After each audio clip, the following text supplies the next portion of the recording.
Okay, good evening, everyone. Welcome to the June 1st Union County Public Schools Board of Education meeting. We would like to begin with an invocation from Chaplain Vic Weaver from the Union County Sheriff's Office.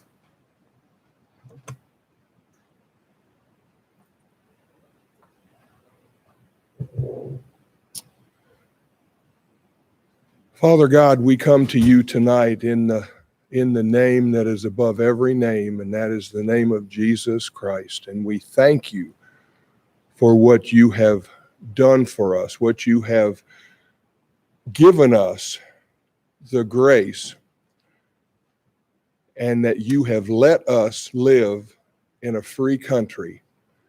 And Father, we thank you for this and ask now that as we meet and as we discuss and as we try to iron out the things that need to be talked about in this county for our school system, we ask that you would just be with us, that you would just continue to bless us. And as you always lead, guide, and direct us, we ask that we would continue to follow and to listen and to obey. Father, just be with us tonight. Help us to do your will in our lives. And we thank you for everything you've done for us, and we ask it in Jesus Christ's name. Amen. Thank you. If everyone would please stand for the Pledge of Allegiance. I pledge allegiance to the flag of the United States of America and to the republic for which it stands, one nation, under God, indivisible, with liberty and justice for all.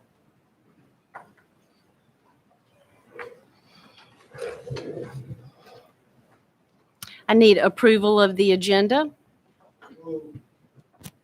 Second. Okay, all those in favor say aye. Aye. Aye. That brings us to the John H. Crowder Service Award. I turn it over to Kathy Heintel.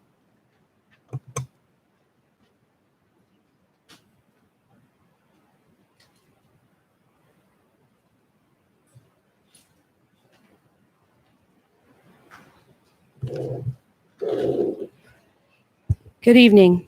Good evening. Thanks. The late John H. Crowder spent more than 30 years serving the children of Union County. As a living tribute to him and his legacy, the Union County Board of Education awards the John H. Crowder Service Award every month to an outstanding high school student who is making a difference in their school and community. Students who receive this award are not only academically successful, but also have an established history of community service. Due to social distancing guidelines, we are sharing these awards virtually. The winners will be recognized through a special online tribute that will be posted on the UCPS website and social media pages. Tonight, we award the John H. Crowder Service Award for June to a Marvin Ridge High School senior who has an incredible mission to help improve sanitation to impoverished communities at home and abroad. Simran Bhargava is an outstanding leader who is committed to community service in which she stays strongly connected to her cultural heritage. One of her most noteworthy accomplishments in striving to create a more equitable world was co-founding the Help Hygiene Foundation in 2017, a nonprofit with a mission to improve sanitation in impoverished communities in order to decrease the transmission of noxious disease. Alongside its partner organization, Help Hygiene helps raise money for hygiene supplies to donate to people in need, both here in the local community and abroad in India, where Simran's family is from. Since Help Hygiene's founding, she and her co-founder have received numerous awards and recognition for their positive impact this nonprofit has had in the world, including the 2020 Points of Light Award.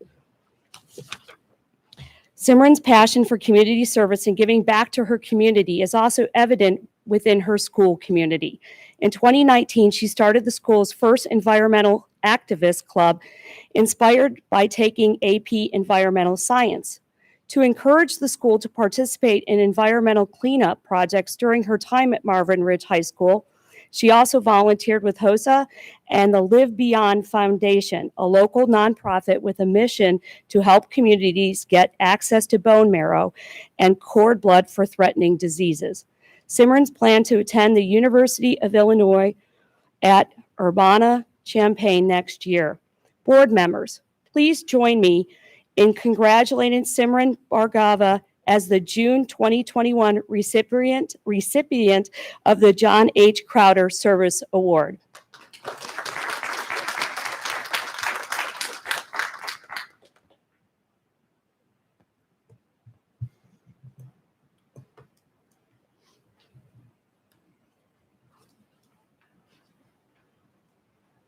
Okay, that brings us to policy 1-12, public participation at board meetings. I will turn it over to the chair, Mr. Todd Price.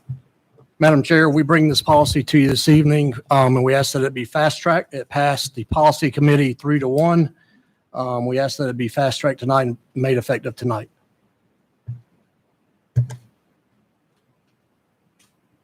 Okay, this came out of policy, so it does not require a second. Do we have any questions or comments? I'd like to make a comment since we've gotten some emails. We did some research before we did this, and we looked at the 10 largest districts in North Carolina, which UCPS is one of them. For 2 of them, we couldn't find a policy. For 3, they were unlimited. They allowed anybody to talk as long as you want, any amount of people to talk. 5 of them allowed adding more time for public speaking or allow more speakers smaller time. So we looked into this and we made the decision to add additional time if there was a wait list, thinking that it would be better for more people could speak. And that's how we kind of came to it. Madam Chair, I have a question. With this policy. Do you have a chair for me, a question for me or the chair of policy? For you, I believe. Okay. Yes, ma'am. So if this is moved tonight, is this going to be a consistent procedure that we're going to do at every meeting? Or is this just going to be for special meetings or what have you? If a policy is changed, that becomes the consistent policy Okay. Until the next revision. And with that being said, I will say that this policy has been in place since 1992, Okay. and there have been 9 revisions, Okay. almost annually or biannually. Gotcha. So this is not the first time that this policy has been visited. And each month, our general counsel comes to the policy committee, and they go through chapter 1, chapter 2, chapter 3, chapter 4, and it starts over again. Gotcha. So the policy committee is constantly going through each chapter. And so this is Okay. not unusual at all. If there's a revision or a change that gets recommended, now if someone makes a recommendation next month, then yes, it would get changed again. Gotcha. But it would have to go through policy. Okay. And the only reason I'm asking is because, yes, all of our community members need to be heard, and I agree with that 100%. But I do know that there was a group of, a large group that did not get on the first Mhm. list to speak. And so I'm just making sure that we're going to be consistent and making sure we're not just going to be in favor of a particular group and then next month we change our mind. So that's all I'm asking about consistency throughout this year and across the board when it comes to different topics and different viewpoints that others may want to speak on. I think policy has always been consistent. Okay. I don't see anything inconsistent when it gets vetted through the committee. All right. Yes, ma'am. And if you look at the policy, it was revised in 1995, 1996, 1997, I've looked at it. 99, 2003, 2006. It was revised twice in 2012. It was revised in 2020 And it's come back around again. We're in 2021 and it's being revised again. So that's the historical reference, and I hope that answers your question on if something changes again. I would say out of the 4 chapters that are in the policy manual, I would say it's 100% guaranteed that something changes every 30 days. Are there any other questions or comments? The other discussion that was offered in committee was that we always have the option of having a public hearing.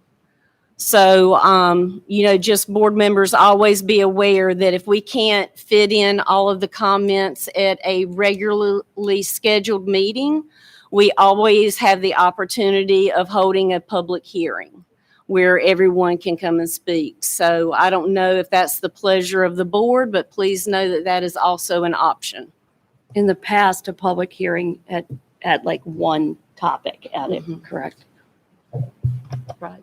Madam Chair, are you addressing that from the standpoint of an additional adaptation to what policy is recommended, or a separate situation? I just want to make sure that I'm I just clear. wanted you to know what the other options are outside of the motion that's coming out of committee tonight.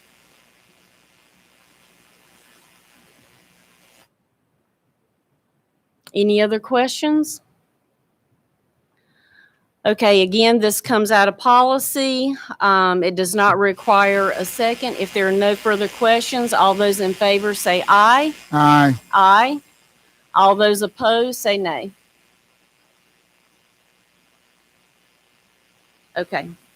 Motion passes. Thank you very much. Okay, that brings us to public comments.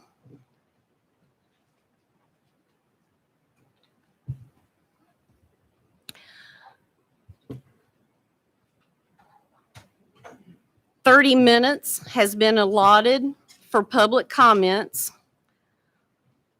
Although we do have a waiting list tonight, so we will allow the wait list to speak. Community members wishing to speak during public comments should state their name, address, and phone number prior to making other comments. The board will not hear in open session complaints about the performance of school personnel issues, or confidential student issues. Individuals may address the board for a maximum of 3 minutes. Any person who is appointed representative for a group may address the board for 5 minutes. Should a community member wish to seek information or share items that may not be shared during public comments, our staff are available to address your concerns or provide information. Dr. Brad Breedlove, Chief Academic Officer, is available. Dr. Bashan Harris, Assistant Superintendent of Human Resources, and Jared McCraw, Assistant Superintendent of Student Services, are all here to assist our guests tonight.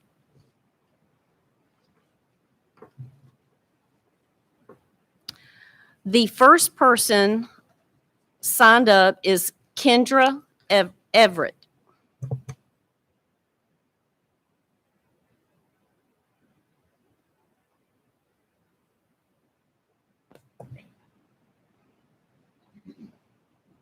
Do you guys tell me when?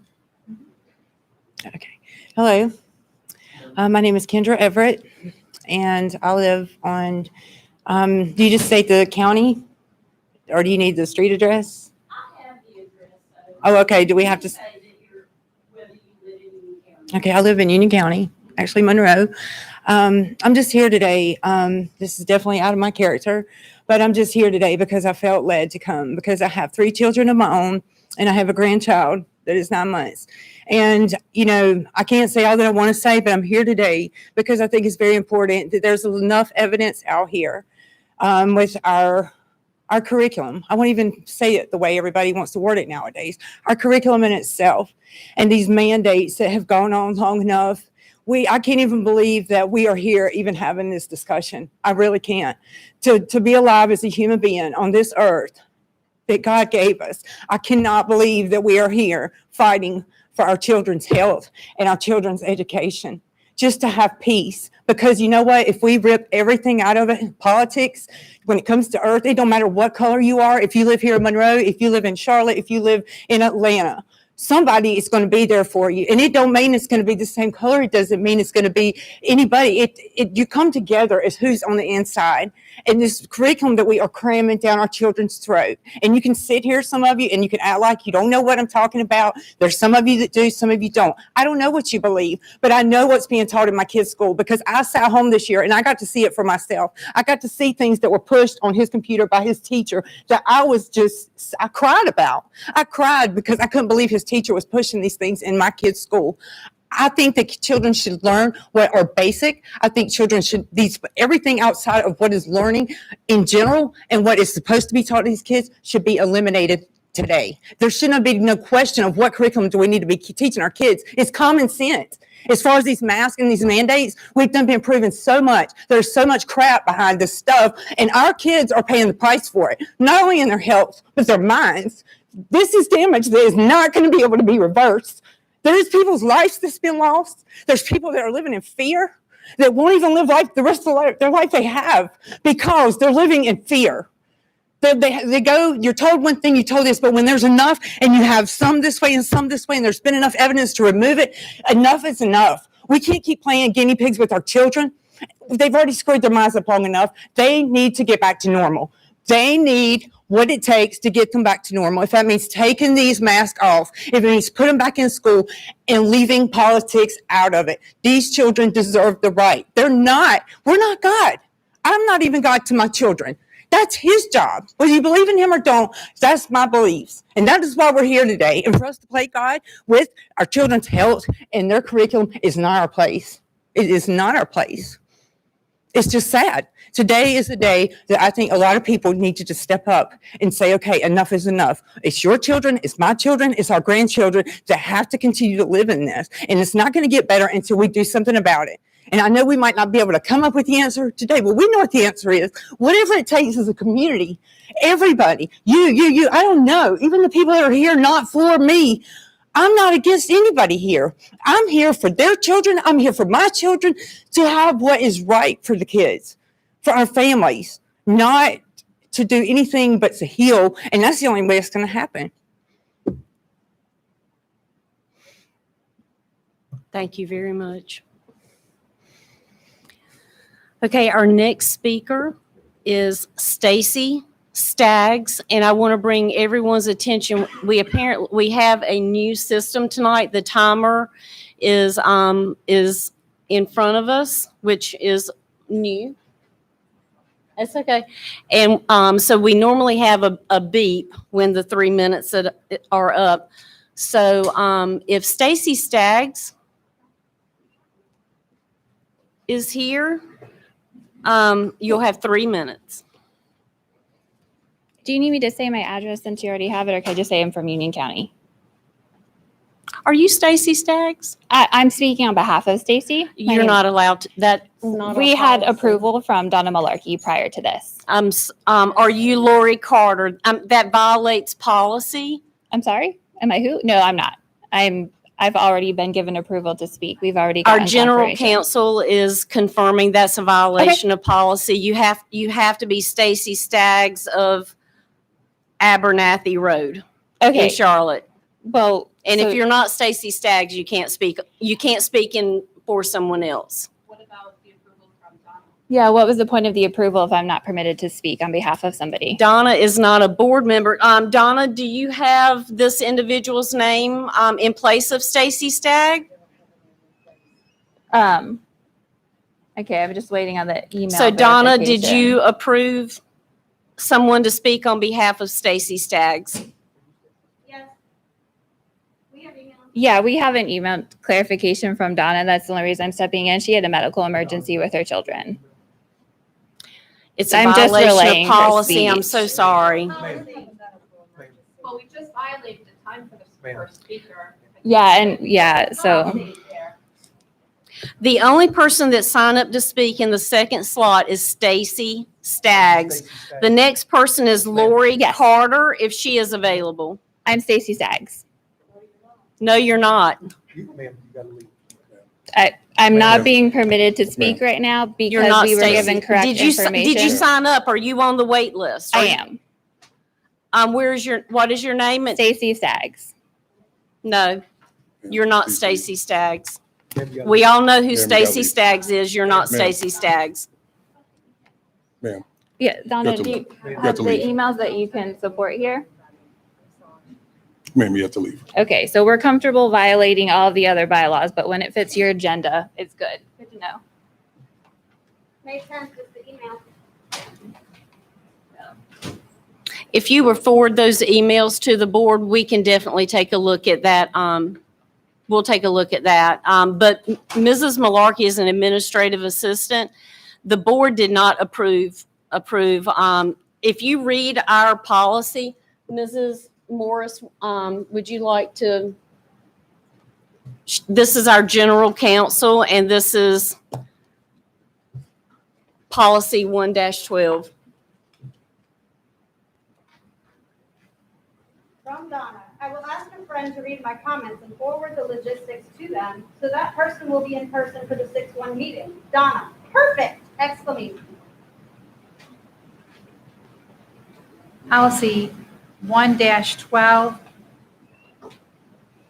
states that if a speaker chooses not to speak or is not present at the time he or she is called, the chair will move on to the next speaker on the list.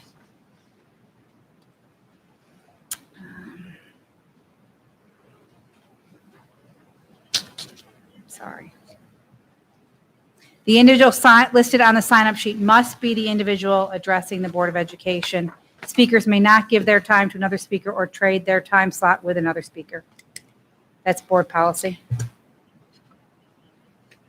And that had nothing to do with the revision that was approved tonight unanimously by this board. That has been in place since 1992. So Ms. Staggs is absent. We now have Lori Carter.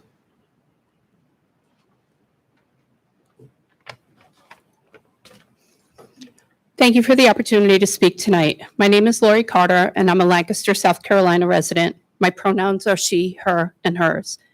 I've spent 14 years teaching in North Carolina. For the past 11 years, I've taught world history in high schools with a majority population of Black, Brown, Asian, and Indigenous students. Racially biased rhetoric from both the Union County Board of Education and parents is nothing new. This is the reason that the Citizens Advisory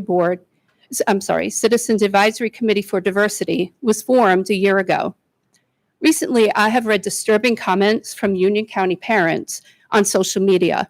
Among them, parents who are against hiring an equity officer for the district, yet have no idea what DEI stands for.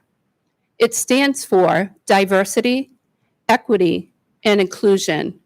These are not cuss words. These are words that our country, states, counties, and cities desperately need to hear. These same parents are confusing CRT, critical race theory, that is taught at the college level, with another CRT, culturally relevant teaching. Simply put, culturally relevant teaching connects students' cultures, languages, and life experiences with what they learn at school. It enables students of color to see themselves, their cultures, their contributions, and their histories as part of our nation's past, present, and future. What is so wrong with that? The State Board of Education recently passed new social studies curriculum, as it does every 5 to 7 years. Some have labeled the new standards anti-American. That couldn't be further from the truth. The new standards do not incorporate critical race theory, but embrace culturally relevant teaching and content. What could be more American than showing courage by finally teaching our nation's history with intellectual honesty and integrity? A quick study in adolescent psychology proves it is developmentally appropriate for teens to begin to question life and their role in our world. For those of you that are Christian, think about this for a moment. How many of your children are arguing about going to church, attending religious classes? You won't back down because you want your children to learn and make informed decisions about their faith. We should encourage the same approach to our study of our nation's history. Ask yourselves, Why are you willing to allow our children to receive the same social studies education we received in the 70s, 80s, and 90s? Why are you afraid to hire an equity officer? What is it that you are afraid of losing by providing all students with the opportunity to see themselves in our collective history? Please reflect on these questions, and I implore you to hire an equity officer so all students may see themselves in a culturally relevant curriculum. Thank you. Okay, our next speaker is Melissa Felinoids. I apologize if I botched That's that okay. for you. It's pretty common. No worries. My name is Melissa Felinoids. I live in Union County. I'm an educator, a former Union County public school teacher, and the mother of 2 current UCPS students. I was shocked by the community commentary at the last board meeting and embarrassed that my county's school board meeting was pulled from YouTube for spreading medical misinformation. Worse, I learned that members of this board are aligned with the group that's spreading this information. The school board needs to be peddling facts, not falsehoods. I'm not alone in these feelings, and since the school board represents all of the stakeholders in this community, I felt the need to make sure my voice was heard as well. My experiences teaching in this county are what informed my family's decision to move here. Our county's reputation for quality education causes many families to move here. At the end of the day, what makes our schools noteworthy are the teachers. They are the foundation of UCPS's success, and yet we're losing them to other schools, to alternatives, to public ed, to other professions. It is my opinion that the decisions this board has made this past year have only exacerbated this issue. This year was hard, no question, hard for everyone. To make decisions and navigate the school year when there's no precedent to look to was not an easy task. Parents had to choose whether to send kids in person or stay virtual. And then we had to choose again and again and again. 5 times we had to reconfigure childcare, transportation, and remote learning setups. My family has 2 parents who work full-time. School was open in the fall, but we didn't have access to after-school care until January. While we were scrambling to figure things out as a family, teachers were figuring out on the fly how to implement ever-changing plans. We were all stressed and anxious. Humans don't do well with the unknown. And who among us has lived through a pandemic before? Who knows best what we should or shouldn't be doing to keep ourselves and our loved ones safe? Which is why we should defer to those who know more than we do. The doctors, the scientists. Why would anyone presume to know more than someone better educated in these fields? And aren't we in the business of education? Then why aren't we deferring to those who are educated? Again and again, this board has bragged about how our county has led the way in opening up successfully. This wasn't successful. This wasn't equitable because it was hardly feasible for many families. Where was the sound reasoning, the science-based logic, the concern for keeping teachers and students safe? We were guinea pigs, and at what cost? The mental and physical health of our most important asset, our teachers. I personally know several teachers who considered leaving in the middle of this school year because of the stress and anxiety. One teacher shared with me that they were told time and again that accommodations would be made for high-risk staff members, and then when their doctor filled out the form and identified them as high risk, their request to work remotely was denied. They were told that their accommodation was that they could exhaust their sick leave and then go unpaid. How much turnover can we afford before the foundation of our successful and sought-after school system is gone and UCPS isn't successful or sought after anymore? Thank you. Okay, our next speaker is Laura Casey.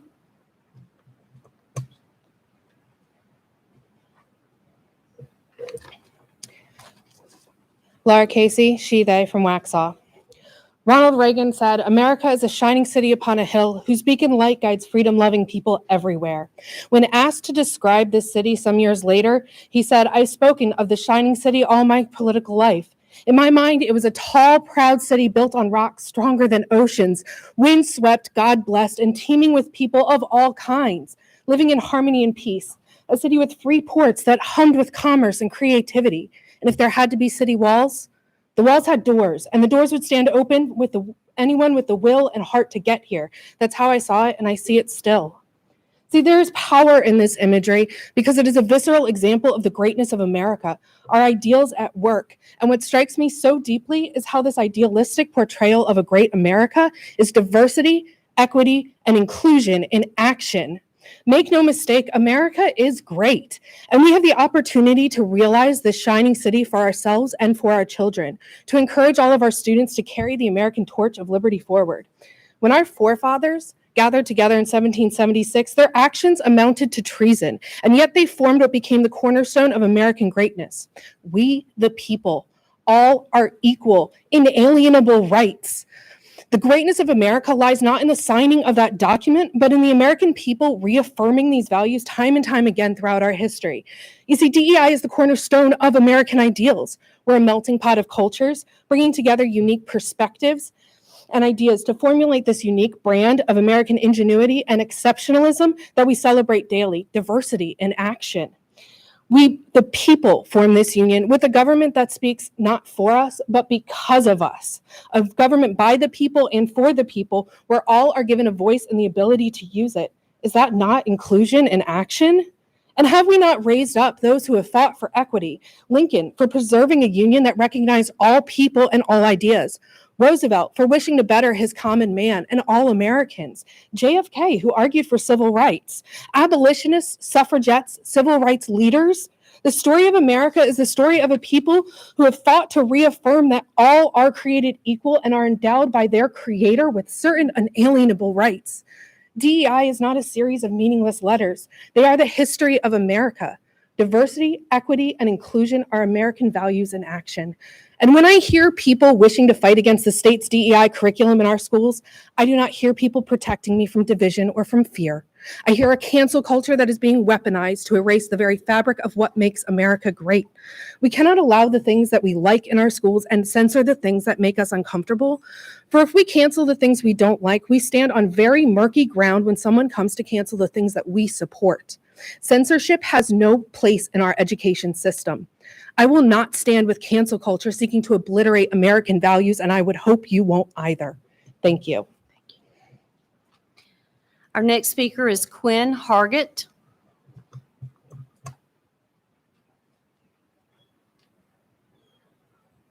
They didn't let her in yet, I don't think. She's in the overflow room. You're gonna call her. Quinn Hargett. Quinn Hargett.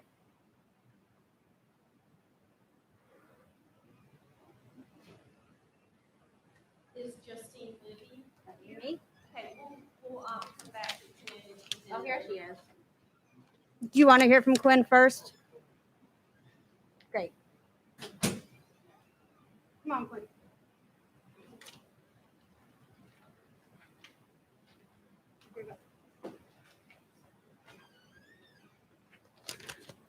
Obviously, know my name. I'm a Union County mom. I have 2 graduates and 1 starting kindergarten. I love anniversaries. They give us time to pause and reflect. We have COVID and mask mandate anniversaries.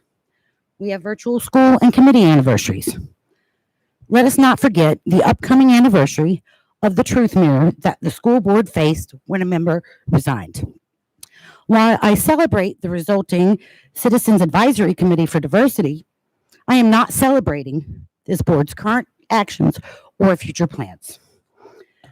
This school board has repeatedly been presented with clear evidence as to why diversity, equity, and inclusion are crucial in Union County.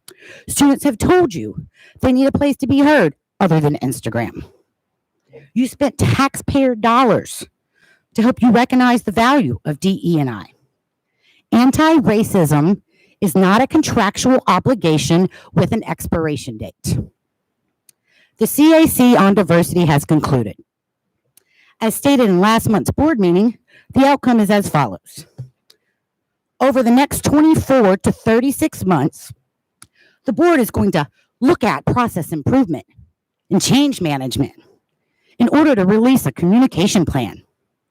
That's a lot of fluffy words to say we are not going to do anything with any urgency, if at all. At last month's board meeting, a parent said, I am tired of diversity, equity, and inclusion.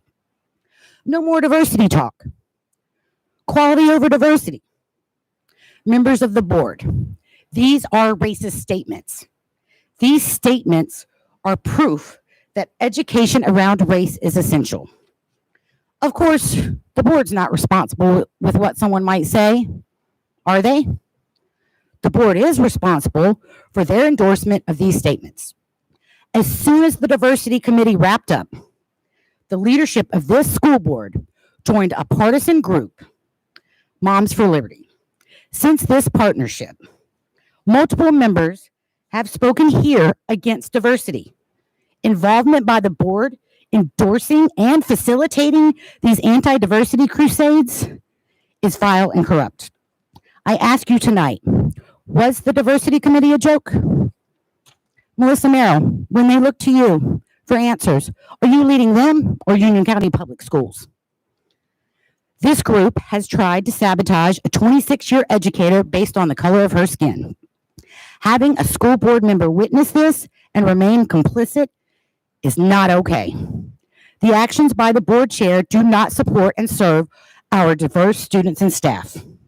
This is dishonoring the work and the entire purpose of the entire Citizens Advisory Committee. Your service to our students has become a disservice. Numerous codes of ethics have been broken. You said it yourself last year. School board members are held to a higher standard, and they must adhere to the code of ethics. Action on diversity should not take 2 or 3 years. You were able Ms. to Hargett, change. your time is up. Thank you so much for being here tonight. Our next speaker is Justine Libby. I will send you all an email of these thoughts.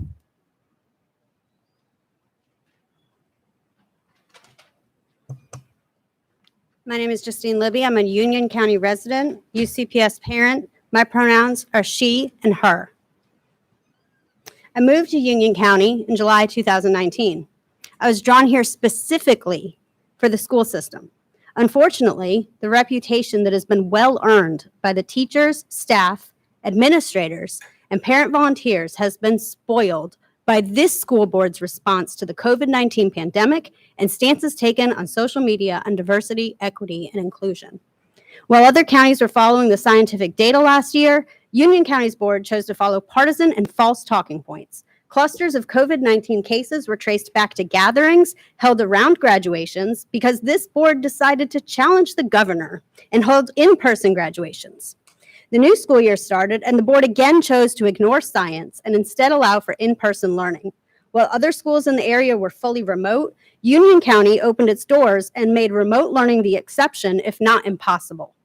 While some parents would come to this board and say that you all led from the front, I am here to state that you simply didn't lead. As a result, staff members were exposed to COVID-19 and were either really sick or some have even died.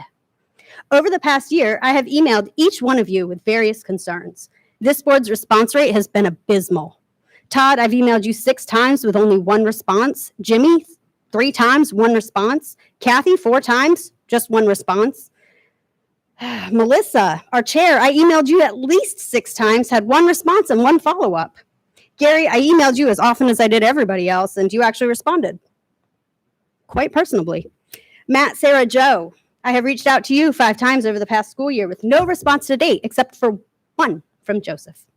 This lack of response to people who don't share your views is systemic, and the issues start with the board members, partisan politics, and pandering to special interest groups. While my emails to elected officials, public officials, government addresses largely went ignored, our own chair and other members readily participated in and sought to advise members of the local chapter of a national political organization. At least 2 current members of the board have either posted racist content publicly on their Facebook page or have endorsed by liking posts that others on the board or previously served on the board have made. To know that members of this board have these views and still serve is appalling. And yes, these incidents and posts were racist, not insensitive, racist. It has become apparent to me that you do not care about the best interest of the community you serve, but your own personal agendas, which are dangerous to our community. If you seek to only further your own political agenda and not serve the community as a whole, then you should resign today. I have sold my house. What good are excellent schools if there's no board to support them? Hopefully someday this board will again be nonpartisan. Thank you very much. Your time is up. Thank you so much. I have been informed that Tara Raj is not here today. If she is, please let me know. Otherwise, that brings us to our next speaker, Elena Brown.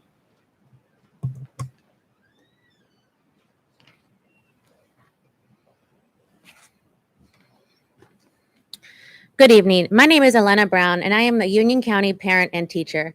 I am also the vice president of the Union County Association of Educators. On behalf of myself and UCAE, I would like to thank all UCPS employees for your perseverance and the personal sacrifice you have made to make school possible during the past 15 months. We know that this year has been fraught with stress, anxiety, insomnia, illness, and for many loss due to the deadly COVID-19 virus. On top of navigating a global pandemic within our own families, we have had to figure out new ways to do our jobs without notice or preparation. Middle and high school teachers have taught face-to-face and virtually simultaneously all year long. To say we are exhausted is an understatement.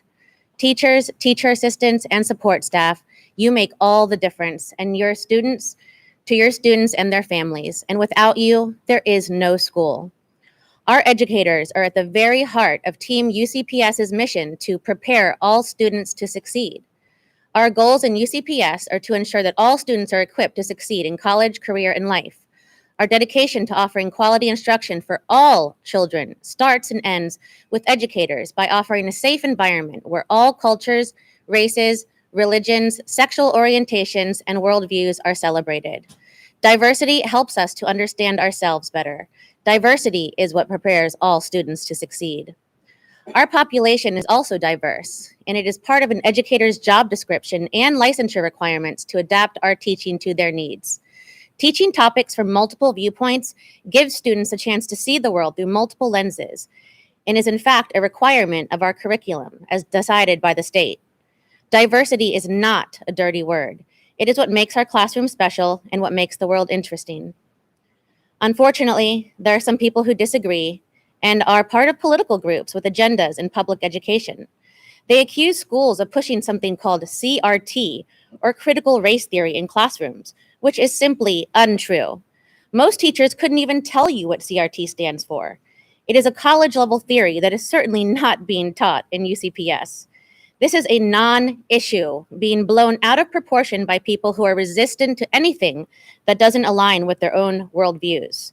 These same people are also against the terms equity, inclusion, and even, believe me, I can't believe it either, social and emotional learning. Those spreading these messages are causing unnecessary stress in our school community.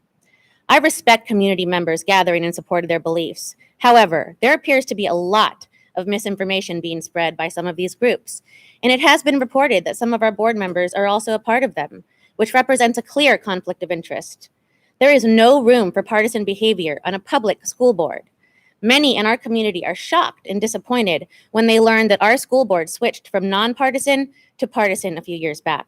Keep partisan politics out of schools. As a devoted teacher and parent to two amazing children, and on behalf of UCAE and many community members and employees, we believe diversity is a good thing. Equity is a good thing. Inclusion is a good thing. Anti-racism is a good thing. Science is a good thing. Lifting up all cultures, races, sexual orientations, and religions is a good thing. Trusting your teachers as professionals in the classroom is a good thing. Adopting the recommendations made by the Citizens Advisory Committee for Diversity is also a good thing. Growing up, I watched a lot of Sesame Street, didn't we all? It is still a favorite in my home today. One thing I always took away from watching it was that diversity and inclusion are celebrated and kindness is paramount. They didn't shy away from tackling hard issues, including those about race, because these issues are a part of life and children depend on their mentors to help guide them through these conversations instead of ignoring them. In this instance, their mentors are licensed professionals who are required to handle these issues with unbiased views and do so each day with grace. We still hear the term 21st century readiness in the year 2021, but 21st century readiness includes having an understanding of and respect for different religions, cultures, and customs, not just the predominant one. Censorship of any one group censorship of anything one group disagrees with is not the answer, and our kids deserve to learn how to think critically through open and factual dialogue, not just the one that a political majority approves of. Thank you for your time. Okay, our next speaker is Kathy Powers.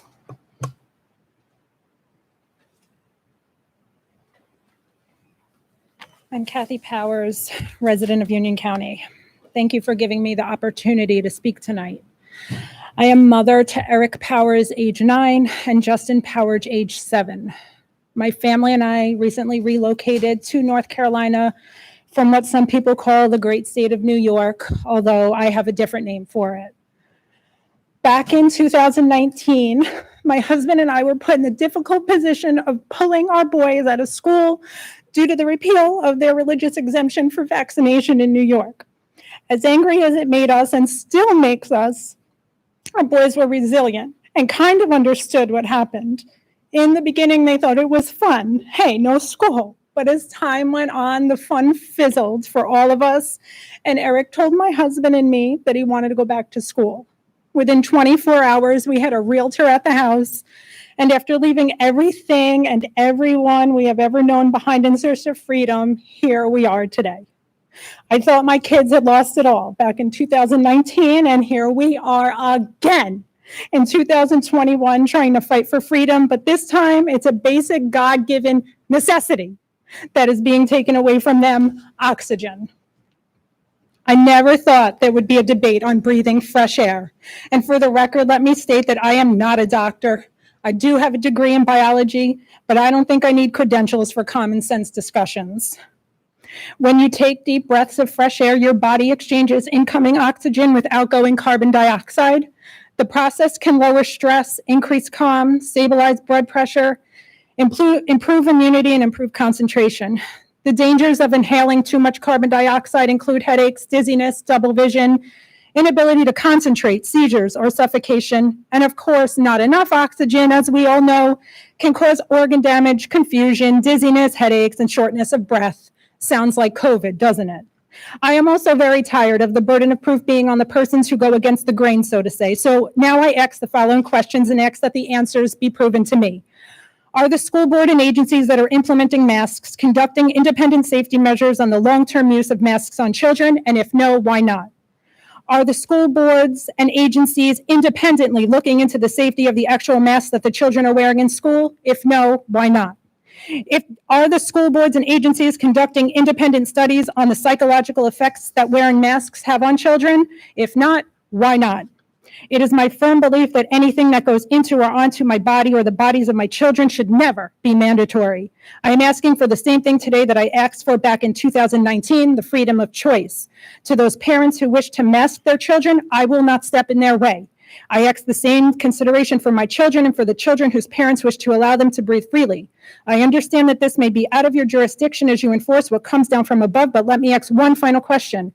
How many children have to be pulled out of Union County public schools in order for you, the board, to stand up for our children and push back on those who are writing ridiculous policy that is to be detrimental to our children's health and well-being? Thank you.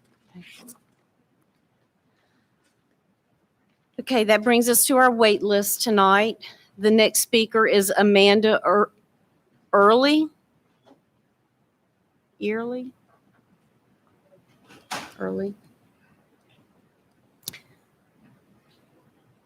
If she is here tonight, we will come to her next. So I'll call the next speaker, Richard Daunt. Good evening. Mm-hmm. First of all, it's great to see everyone without masks on their faces. I've spoken the last couple of months about masks, but masks are really just a symptom of the degradation of science that's happened since last year. People hear the term science and that's as far as they go. They take it from the authority, oh, we're doing science. Well, I sent you guys this information already. The health director of North Carolina was quoted as saying, masks are going to be a good idea for a long time on kids in schools. And she referenced a study from ABC Science Collaborative. I looked at the study. There was no data on masks. How does this person have her job? I mean, we've got to look beyond the surface. This is how bad ideas spread. Not because they're unappealing, but because they're coded in something appealing. We need to think critically, look beneath the surface, and we need you guys to defend us against this garbage science that they're handing down. I heard a previous speaker talk about YouTube taking down the last video of the last meeting, as if YouTube are an authority, and I mean, they just have their computers doing their work for them, taking down their videos. So we need you guys to defend us against this nonsense and speak up the chain. Thank you. Again, I'll ask for Amanda Early, but if she's not available, the next speaker was Sarah Hamilton. And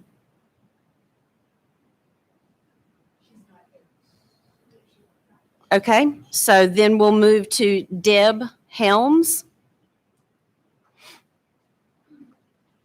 Hi, thank you very much for having us. And again, thank you for all of the hard work that you guys do. You're working harder today. Freedom is never more than one generation from extinction. Our children are losing our freedoms. A part of that is the reason that we have elected you as the school board to represent and stand for the freedom of our children. I stood here with a scripted speech last month because I had so much that I needed to say, but I needed to make sure that I spoke it clearly and to the point, and that I said what needed to be said. After the end of that meeting, I was very pleased that a motion was made by Reverend Benson to allow the children to follow Governor Cooper's words, because your word is absolutely your bond. Follow his word and allow the children to take their mask off outside without the toolkit being updated. This is how important each and every one of you are to this board. That motion came 5-4 to keep the masks on the children. That was one vote, one voice. Each voice is equally important. And that is how it should be. But that is how important your voice is. We have to follow the things that come down from Raleigh. We stood up to Raleigh last year, hosted in-person graduation. That's great. Roy Cooper, I can't tell you the last time he probably set foot in Union County. What works in Raleigh does not work in Union County. It's not going to work in the coastal counties, in the mountain counties. We are not a one-size-fit-all state. We are not. And so our expectations of the board is to speak our voice and get our voices heard in Raleigh where it makes a difference. The situation is getting more escalated. As you can tell, parents are just sheerly frustrated after the end of this school year, having to go through the struggles that we have had for an entire year. I'm not sure if you have seen the crowd of people that are here today. Parents are getting frustrated. There is a large sector of parents who are discussing removing their children from public schools next year and doing homeschool. That hurts everybody because the schools will lose funding, and that will hurt all of the children who remain in the public school system. That is not good for anybody, for any of the children, and that's not the path that we need to take. So the burden, and I challenge you, our Union County Board of Commissioners, they took a step back in January to declare Union County a 2A sanctuary. Okay, they found a method to bypass some of Cooper's mandates and to come up with their own. So I encourage you, please collaborate with our other elected officials, our Union County commissioners, find a way to make our voices heard in Raleigh and to protect our local freedoms. Please. Thank you. Okay, do we have Amanda Early yet? No? Okay, the next speaker then is Jessica Cook. Hi, good evening. My name is Jessica, and I have 2 children in Union County Public Schools. I want to thank you for your service and thank you for approving the wait list for us to speak.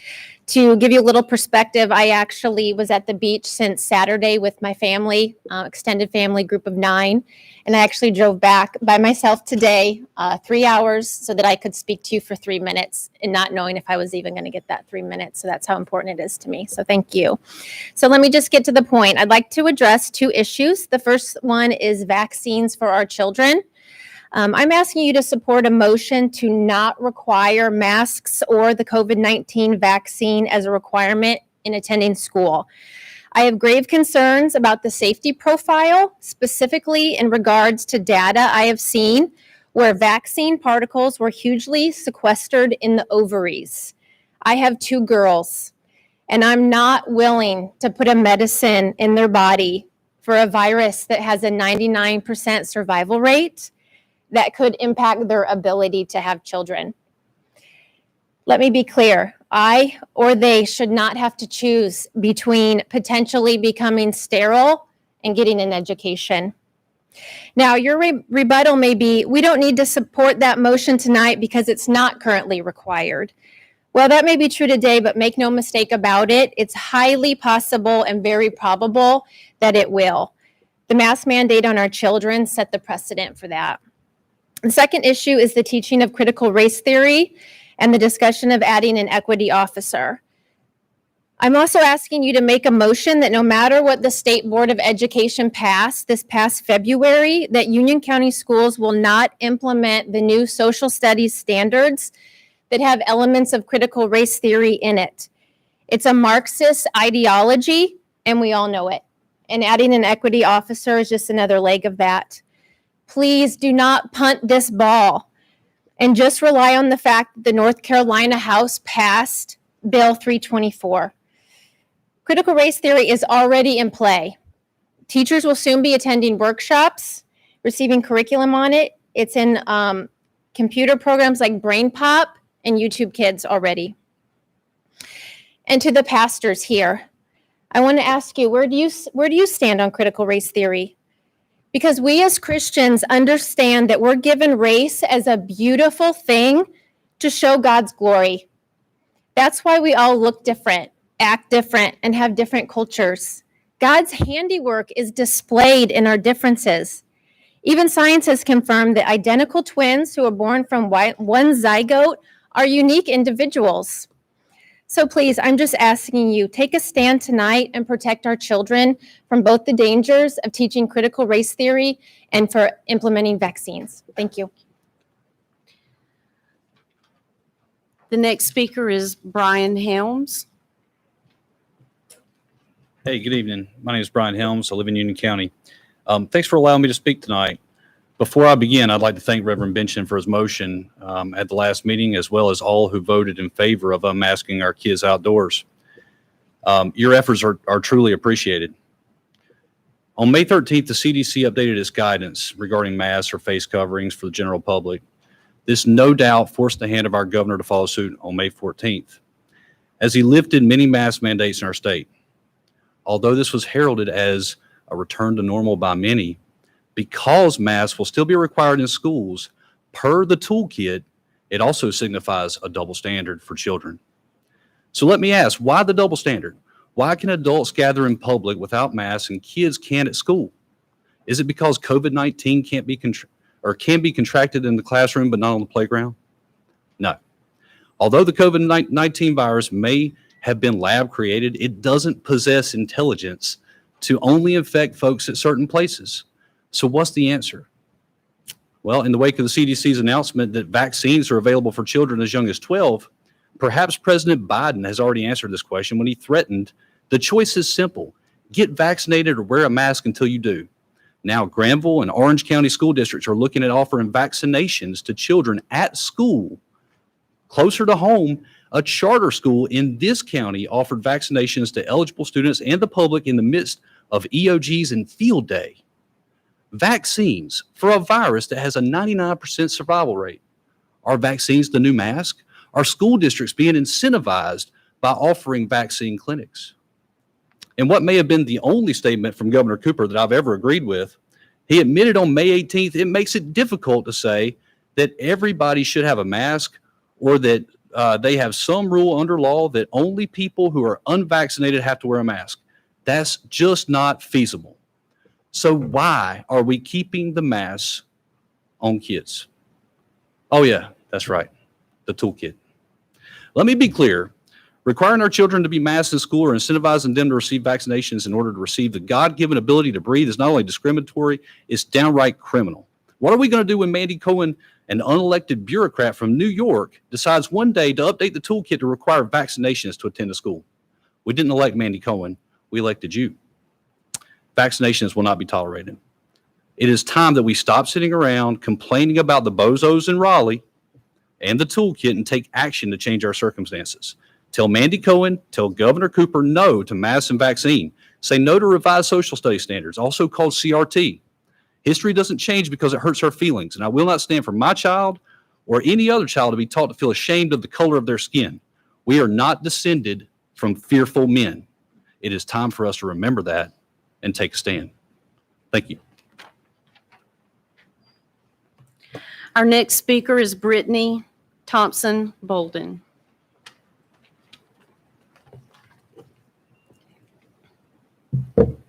Good evening. Thank y'all for letting us be able to do this. I'm Brittany, and I live in Union County. I have 3 kids that attend Union County schools. I'm with Moms for Liberty, and we basically, just straightforward, we stand up for parental rights at all levels of government. I feel like that's bipartisan. Anyway, America is having a truth crisis. We are living in a time where truth can be questioned, but narrative and theory can't. Let me say that again. Truth that has been true for a millennia is allowed to be changed and challenged, but not a narrative that changes constantly. This is a problem that is already leading our country to destruction, which is exactly what some people want. At the last board meeting, I decided to set the record straight about the truth of critical race theory. Today, I will continue on my truth campaign. The truth is that little over a year ago, I was in full support of the Black Lives Matter movement. You see, the truth is that we do have problems in this country that need to be addressed. There are conversations that need to be had, and we still have much work to do. So I wanted to help fix the problems. I joined up, I did the work, and then I came across a statement that America is systemically racist. It stopped me in my tracks. It just didn't make sense. So I then dove headfirst into researching everything about critical race theory, searching for proof that it was the good thing that I initially believed it to be. That is when I had a personal truth crisis. For me to accept CRT, anti-racism, and woke ideology, I would have to deny a mountain of evidence supporting great progress that is in direct opposition to the statement that America is systemically racist. I would have to deny that in 1948, Harry Truman integrated the U.S. Army. I would have to deny that in 1954, the Supreme Court ruled in Brown versus the Board of Education that racial segregation in schools was unconstitutional. In 1964 and 65, the Civil Rights Act ended voting discrimination and Jim Crow laws. In 1966, Five Smooth Stones, an interracial love story, became a bestseller. In 1967, a movie about an interracial marriage engagement, Guess Who's Coming to Dinner, won an Academy Award. In 1976, the U.S. Supreme Court invalidated all race-based restrictions on marriage. In 2013, a Gallup survey showed acceptance of interracial marriage was 87%, up from only 4% in 1959. In 2008, a Black man, Barack Obama, was elected president of the United States of America and then re-elected for a second term. I could go on, but you get the point. So can we really deny that our country has made significant progress in racial equality over the past 70 years? I can't, because to do so, I would have to deny the truth. Are there still racists in this country? Oh, you bet there are. But there are fewer in number than ever. And people of color have more opportunity in our country than ever. A growing Black middle and professional class is testament to just that. America is still considered the land of opportunity, which is why so many people around the world want to live here, many of whom have brown skin. Tell me, why would they, having brown skin, come here if America was systemically racist? The answer to that is they wouldn't. The fact that so many brown-skinned people want to come here just does not support that America is systemically racist. So why does it feel like we're going backwards in race relations? Well, the truth to that is that it's by design. Critical race theory is the tool of present-day Marxists that is used to cause suspicion, division, victimhood, and hatred in order to achieve their end goal of completely decimating our country. Let me be clear. We will support any elected official who is committed to keeping this ideology out of our schools. If you support this woke critical race theory ideology and its policies, including the completely manufactured need for an equity officer, you are choosing lies over truth, the mob over our children, and ultimately you are sacrificing the future of our country in the name of political correctness. We cannot and will not stand for that. We will band together and pull our kids from UCPS. We will send them to charters, private schools, or we will homeschool. We will make it our priority to support school vouchers. I would hate to see this county lose state funding and teacher allotment money because of the massive number of students pulling out of the public schools across the county. But that is exactly what will happen. I personally know multiple families that have already done just that. Parents move here for UCPS, and if you aren't strong enough and brave enough to stand up to this mob and the toxic ideology and do the right thing, then we are strong enough to take public education and funding down. You will not use our children as pawns in a social experiment that has ended in a nightmare of unintended consequences 100% of the times that it has been tried. And I love diversity. Thank you. Our next speaker is Mike Richardson. How you guys doing? My name is Mike Richardson. I'm in Waxhaw, North Carolina. To the Board of Education, UCPS alumni, parents, employees, and Union County citizens. I am a Union County native, a graduate of Piedmont High School and UNC Charlotte. I have 2 children who attend Union County schools, and my wife is a Union County teacher. I am invested in this county and this school system. I was very proud to see that the school board set up a diversity council this past year. Union County is not known as a progressive county. When it comes to diversity, however, over the past 10 years with the county's growth, the county's population has become very diverse. It is important to me as a parent that my children are exposed to different cultures and a wide variety of viewpoints. My hope is that the school board take the recommendation of the Diversity Council. This community needs to become more progressive and needs to change with the times. We cannot continue to be stagnant and have the good old boy attitudes that's haunted this county for years. It is time to be a leader in diversity. It's time that we become progressive. Let's be leaders for our neighbors, for our neighboring counties. Let's be leaders for our children. Show them that everyone matters and that we need to listen and learn from each other. Please consider having a permanent diversity council along with a diversity officer. My children were all virtual since the beginning of the pandemic. I look forward to them being back in school with their friends again next year. During this time of virtual learning, something has become very apparent to me. The resources the teachers in this county are giving are severely lacking. While I was a student in Union County, we had textbooks and workbooks. My children receive worksheets printed off the internet that are very legible. I am an IT professional. I am completely for utilizing technology to assist with teaching our children. As unfortunate as the pandemic was and is, it has made everyone step up the technology game. I do not think we need to go back to a time where the kids are carrying huge textbooks. I just do not understand why we are not utilizing digital textbooks and workbooks. Why is it that teachers have to scrounge the internet for materials? This county is failing the teachers and the students by not giving them the resources they need to be successful. Thank you.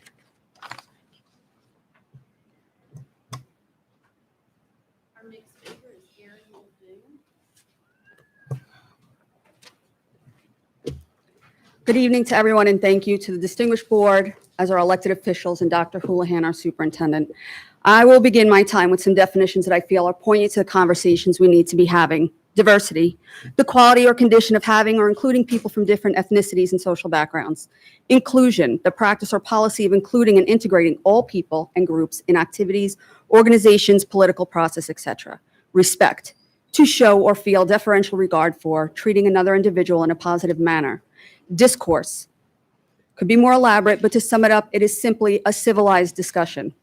I chose these 4 words as they are either convoluted, missing, or misused among society today. And I say this as I'm here to defend members of our board that are being attacked and sought by others for their resignation. Why am I here today? I have 3 children in Union County Public Schools, and I will no longer stand for the bullying and silencing of opposing views, not just my own, but everyone else's, regardless where they stand. And at this moment, I've heard tonight Melissa Merrill, our Board of E chairperson, is under attack perhaps because of her birthplace, friendships, possibly her accent, by an extreme left-wing organization who would rather silence what they don't agree with rather than discuss issues at hand. I personally come from a diverse upbringing in my neighborhood, family thoughts, beliefs, and lifestyle. And that being said, this should have no bearing on how anyone sees me. I'm here to fight for what is right, regardless of my beliefs, religion, or ethnicity. So as I stand here before you, I will say that I've never personally seen eye to eye with Dr. Houlihan, his platform, many of his statements that he's made on social media. I've emailed him, not gotten a response that I felt I deserved, but I didn't do what I've seen other people do. I don't dox him. I don't go to his home. I don't slander him. I don't follow him on social media to see his affiliations and make assumptions based on that. And you know why? Because I don't know him, but I know how to fight for my children. I will not take another person down at the expense of my goal unless there is warranted and substantial information that makes it so obvious they're a danger to the 4 previous ideas and definitions previously mentioned. So to the left extremist groups who do this, how dare you? Stalk on social media, look for friend affiliations, and make assumptions. You don't know these people, just like I don't know you and you don't know me.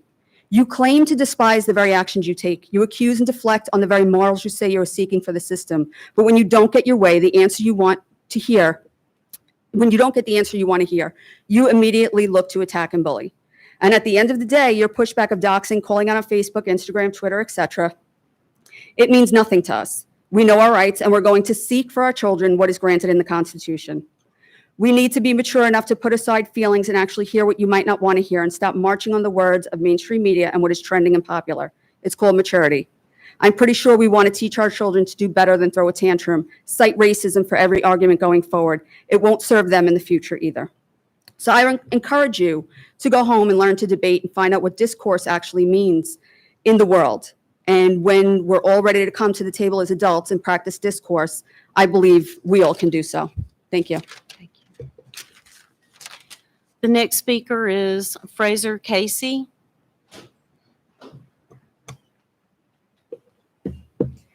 Hello, thank you to the board for allowing us the time to talk. Thank you to the parents who are here to support diversity, equity, and inclusion out of respect for their children's education. And thank you to the educators of Union County who throughout an unpredictable and scary year adapted to give our community's children the best education. Also, sorry, I'm Fraser and I'm from Waxhaw. Forgot to start with that. I want to take a little time to talk about twice exceptional children. Twice exceptional in the fact that they are exceptionally intelligent and exceptional in the fact that they have learning disabilities. It is a very personal issue for me. I mean, diversity is just a fact. These children don't go away because they don't fit the norm. And inclusion allows these children to have the opportunity to reach their potential. It means that they can be fully educated, and it means they don't have to worry about going to school when they learn differently. Equity means that they have access to resources that they need to fulfill this potential. That it's not just an opportunity, but something that they can really achieve. Having DEI within the curriculum is not only important because it is a fact of life for students like this, but because it teaches children the true American values, that the pledge calls for liberty and justice for all, that it's a country that always looks to improve. And how do we learn to improve without recognizing the problems of our past and present? Children are our future. It's a fact. And if we trust them with the future of our world, then we must trust them with the facts of our history. The people who came before me are right in saying that the truth does not change because it hurts our feelings. We must give children the truth in order to embolden them to own the solutions of the present. And we must trust our teachers to guide these conversations. Seeing the children in my home and their progress in school this unexpected year has shown me that our teachers are already experts in equity and inclusion. They are already celebrating diversity. We are a school system of excellence that attracts professionals, and I trust our professionals to do their jobs and guide these students and ensure quality education. And I hope you do too.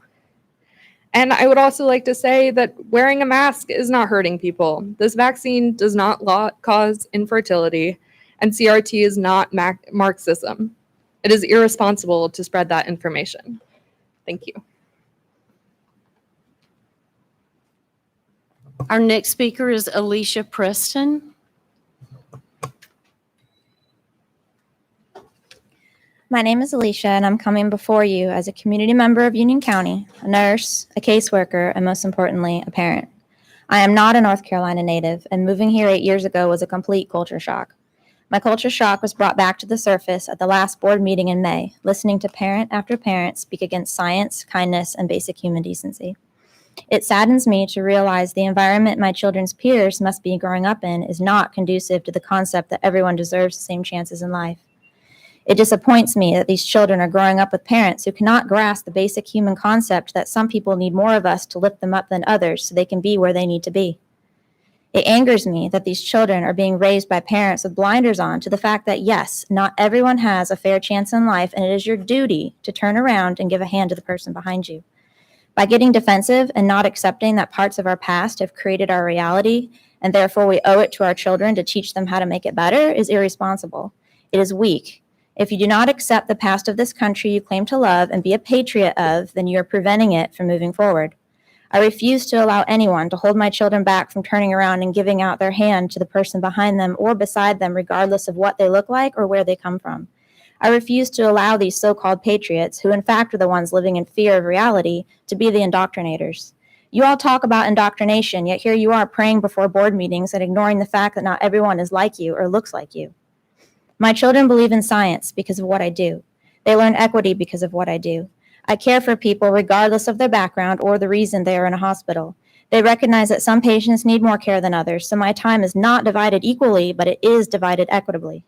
My children know the definition of freedom because of my husband's deployment time overseas, not because their parents slap a flag on a t-shirt and complain about science.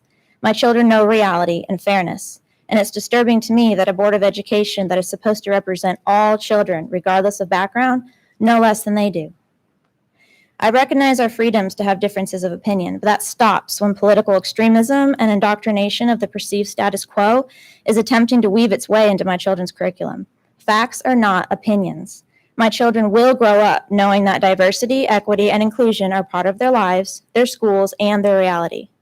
I implore the board to follow the recommendations of the CAC instead of spending their time and energy contributing to the ignorance of local political chapters. Thank you. I'm told that Scarlett Hollingsworth is not here tonight, so that brings us to Althea Richardson. Good evening, board members. Thank you. My name is Althea Richardson Tucker, and I reside in Union County. I am here to speak on behalf of the 104 members of the Union County Alumni Chapter of Delta Sigma Theta Sorority Incorporated. Our local president is Dr. Mary Lindsay Barber. Lynette Villo and I are the co-chairs of Social Action, and Delta Sigma Theta is an international nonpartisan organization of college-educated women committed to public service. One of our sorority's 5-point programmatic thrust is educational development.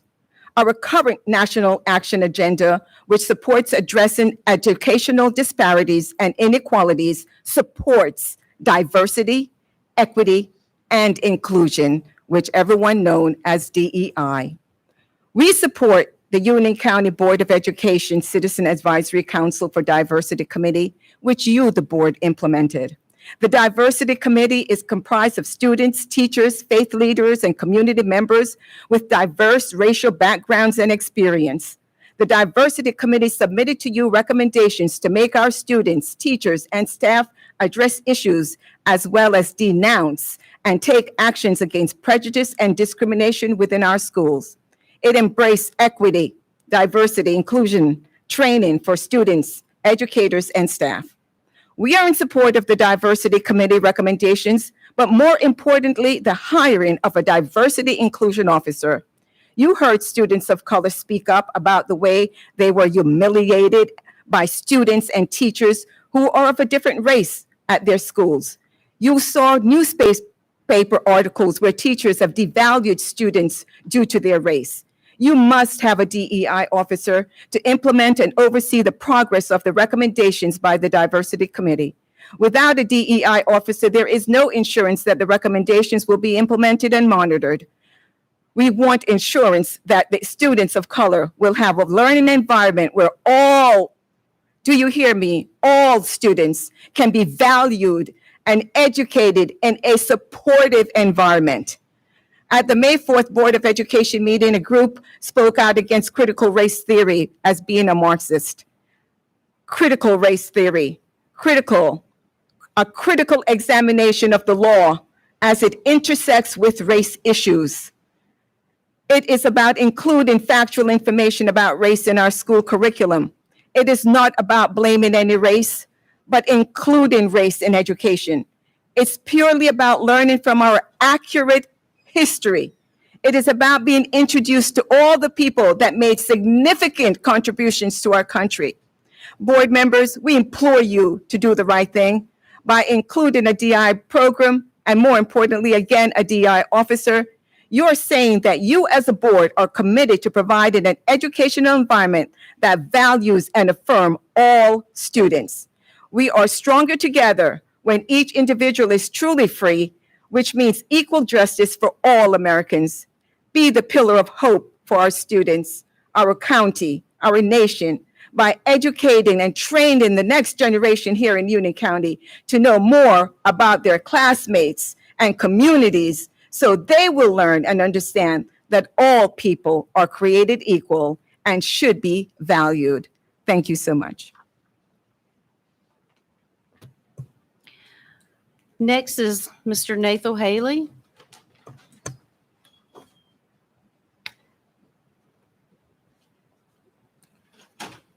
Nathan Haley. I live at 205 Williams Road, Wingate, North Carolina. My number is 704-324-0031. Superintendent, chair, and board members. As I listen to committee meetings, which I listen to quite often, all board committee meetings, and especially I listened to the curriculum here a few weeks ago, or maybe a little over a month ago, concerning teaching about people of color, the changes in teaching geography. What a wonderful time to talk about that, because on yesterday, our country talked about 100 years ago, 300 people were killed in Tulsa. There are not right here in North Carolina in 1890, people were killed because Black people in Wilmington, North Carolina, because of what they stood for, their equity and learning possibilities. Because they were becoming too successful, it was becoming too close to home for some of you. Is that the reason that you are refusing to teach history, Black history, in the schools? 56 years ago, I was the only Black that entered Anson High School. And I was a senior at that time.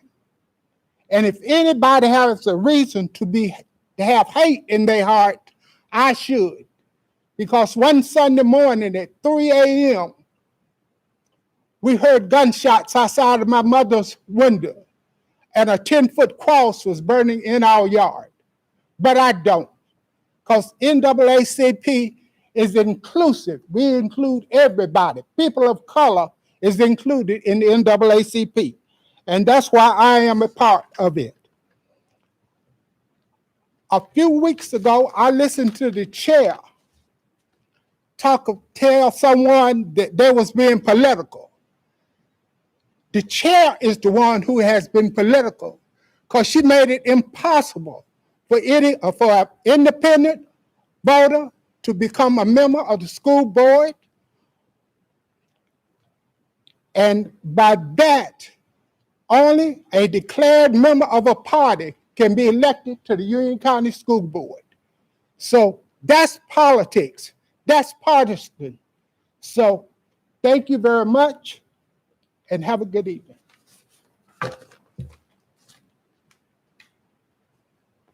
The next speaker is Lisa Walker. Good evening. I'm Lisa Walker. I'm a caring citizen from Union County, and I'm also a representative of the Union County Democratic Party. I am the chairperson. First and foremost, I want to say I am grateful to each of you for serving on this board. I know you probably have had a lot of sleepless nights dealing with the issues at hand. I really have three main points that I want to share with you. Over the past months, I've been immersing myself in the Leandro case. And the court ruling states that all students are owed a sound, basic education. As you know, the most vulnerable students bear the largest burden, and those are most likely our students of color and the economically disadvantaged. I know that through the years, this board has made efforts to address these disparities, but we need to do better, and we can do better. I'm urging you tonight to aggressively implement this course of action that was outlined in the West Ed report. It's 300 pages long, but it has a good course of action that will enable and ensure that every student within Union County receives a sound, basic education. Second, I commend you for a year ago leading the way with the creation of the Citizens Advisory Council on Diversity. You recognized the problem in our schools, and you proactively appointed a diverse community of students, parents, teachers, principals, and including the people who are impacted the most. The council in April presented unanimous recommendations to this board. One of those recommendations that caught my eye was, quote, enhancing student experiences through courageous conversations. And as I've been thinking about diversity, I have realized that diversity must be coupled with courage to create a school community that embraces acceptance and denounces prejudices and discrimination. I encourage this board to swiftly and courageously implement all of the recommendations put forth by this school council, including installing a DEI officer. Finally, there's been a lot of discussion tonight and in the meeting last month about the framework approved by the North Carolina State Board of Education. It was disappointing and disheartening to hear many in this group liken the modifications to camouflage Marxist indoctrination. We live in the best, most diverse nation in this world.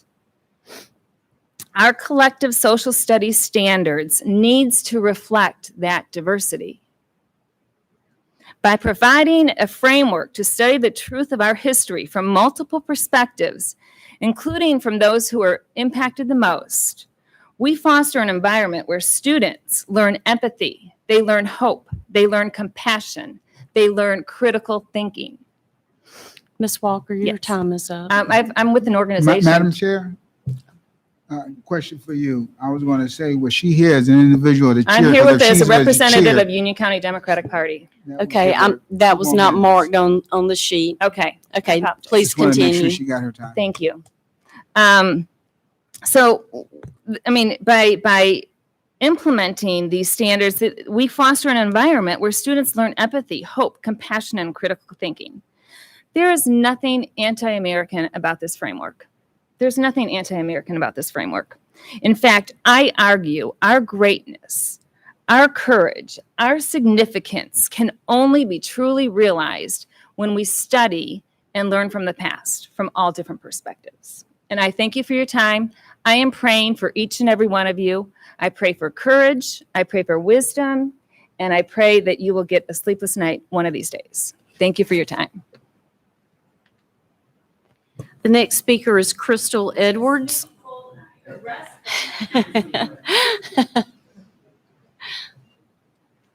Good evening. Thank you for having us tonight. My name is Crystal Edwards. I am a resident of Monroe in Union County. In fact, I've been a resident of Monroe for most of my life. I attended all 13 years of my schooling in Union County Public Schools.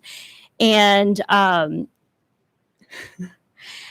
wanted to come here tonight and talk about all of the things that we did not learn in school when I was in school. We did not learn about the famous kissing case in Monroe here in Union County, where 2 young Black children were abducted from their homes and beaten by the police and forced into jail away from their parents for months. I did not learn about the contributions of Christine Darden, a Black woman engineer who went on to work in NASA. I did not learn about Dr. Albert Perry and his contributions to creating one of the first Black donor drives in Union County. I did not learn about the Wilmington coup in 1898 when a white mob tried to overthrow the elected government. I did not learn about the Tulsa Massacre. I did not learn about the work of Ida B. Wells to end lynching. There are a lot of things that I did not learn, despite being one of the best students in my grade. And I find it very shocking that there are people that want to come here and say that learning these things is bad for our students. I had the opportunity to homeschool my son this year. It would have been his first year in public school, but we were not able to attend due to the COVID-19 pandemic. And I had a wonderful year learning all of the things that I did not learn in Union County Public Schools with my 6-year-old. And I hope next year it will be safer for him to attend school in Union County Public Schools. But I urge you to listen to the voices of your Citizens Advisory Committee on Diversity. I urge you to hire a chief diversity officer so that we can make sure that all of the students in our county are getting the opportunity to learn all the things that they need, preparing all students for success. Thank you. And next is Stephen Davis.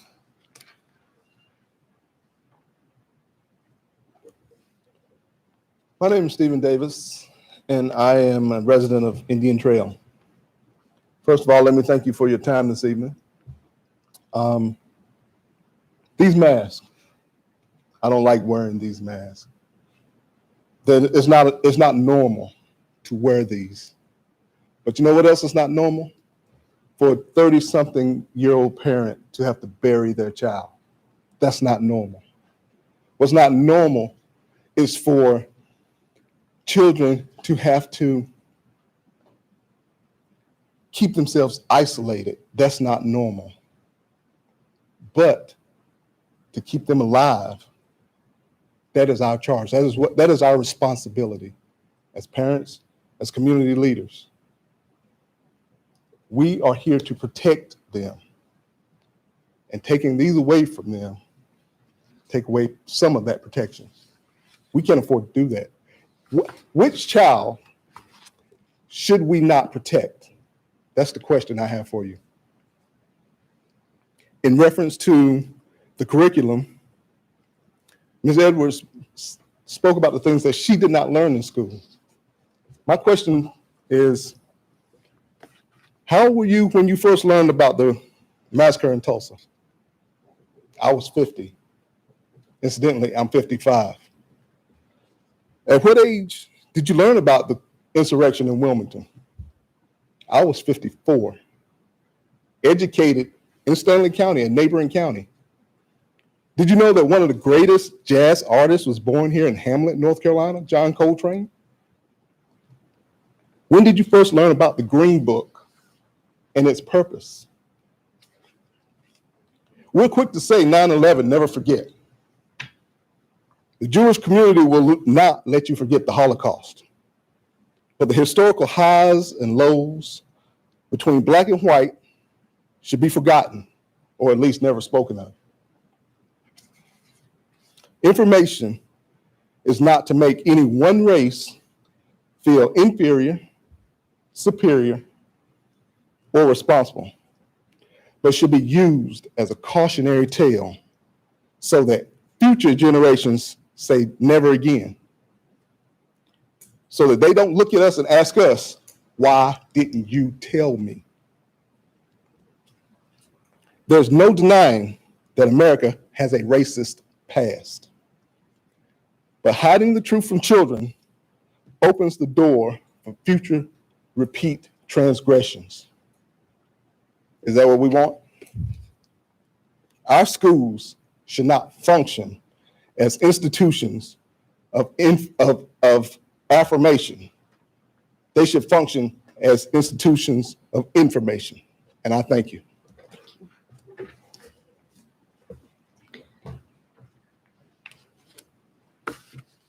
That concludes public comments for this evening. The vice chair is asking, does the board want to take a 5-minute break? Okay, then we will be back in 5 minutes.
Okay.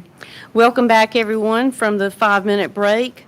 Public comments has concluded. That brings us to open session meeting minutes for April 27th, May 4th, and May 13th. I move that we approve the open session minutes from April 27th, May 4th, and May 13th. Second. All those in favor say aye. Aye. Aye. That brings us to the consent agenda. I move that we approve the consent agenda. All those in favor say aye. Aye. I don't think I've ever seen a consent go all the way through the alphabet before. I know, it was a long one. That was for a sure. first. So that brings us to item number 7, resolution on COVID-19 mask and vaccine requirements.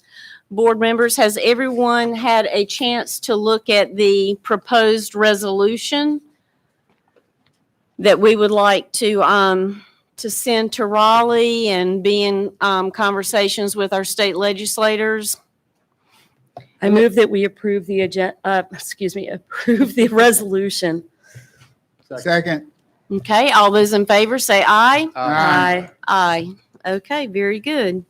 Number 8, Union County Public Schools mask protocol. I will turn this over to Mr. Gary Sides. Thank you, Madam Chair.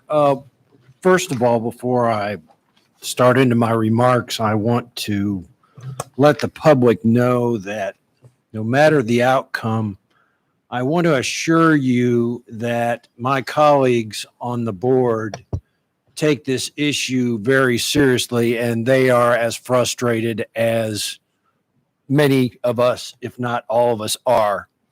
We may disagree on the action that is appropriate or the methods, but I want to assure you their intentions are honorable.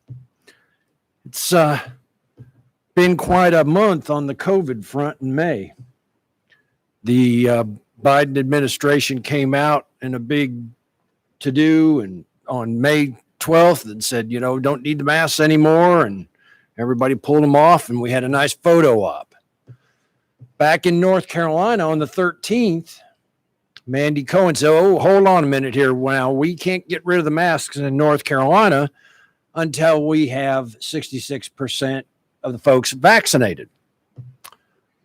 And then turned around the next day, our governor decided, yeah, we can.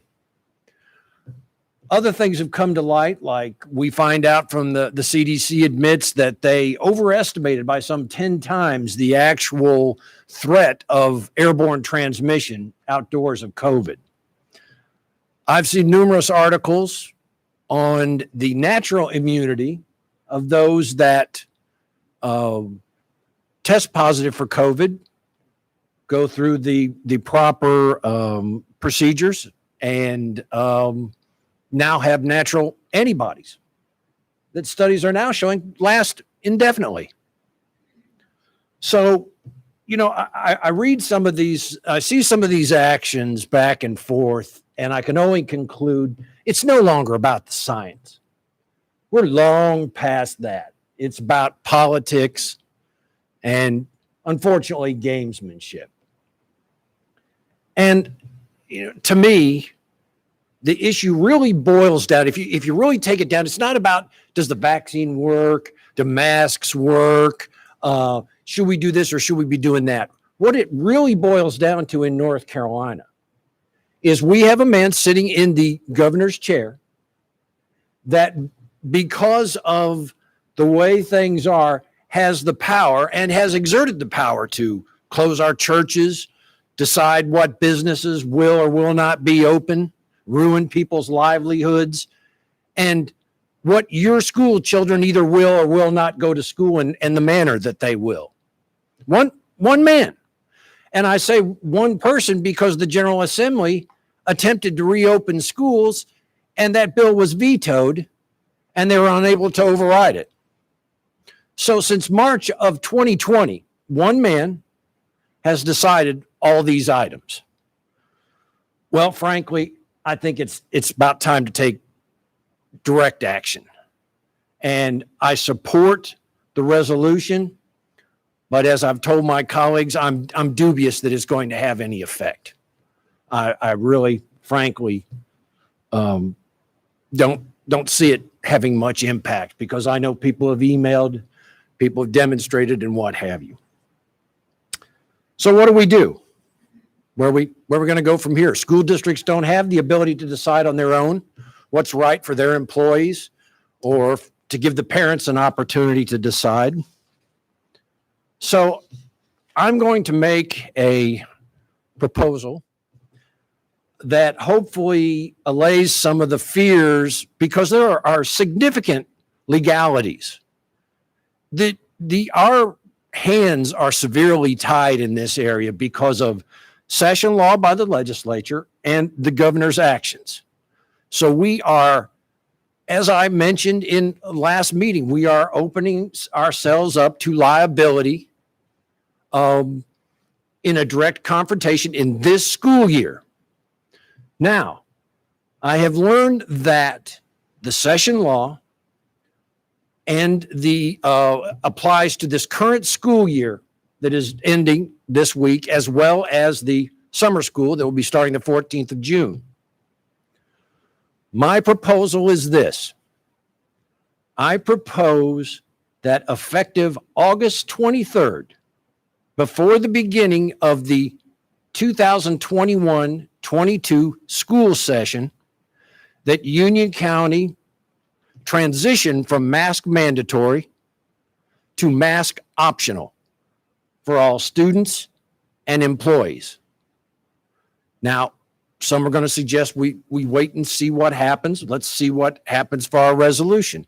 I respect those opinions. That's what it's all about. People come to opinions and the majority rules. I am at the point, I'm frankly tired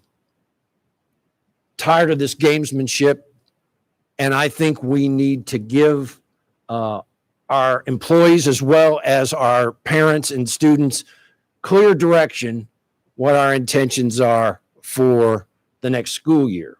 Now, I am hopeful that common sense will come back to whoever it needs to, and maybe wake up tomorrow and decide to, let's just, you don't need masks, it's optional. And again, I say optional. If you feel it's right for you to wear, you wear them. I don't care if you wear them for the next 10 years. That's your choice. It's none of my business if you think it's right for your child to wear it till he graduates. That's your business as a parent. That you decide. That's the one reason that, frankly, I have changed my opinion since our last meeting.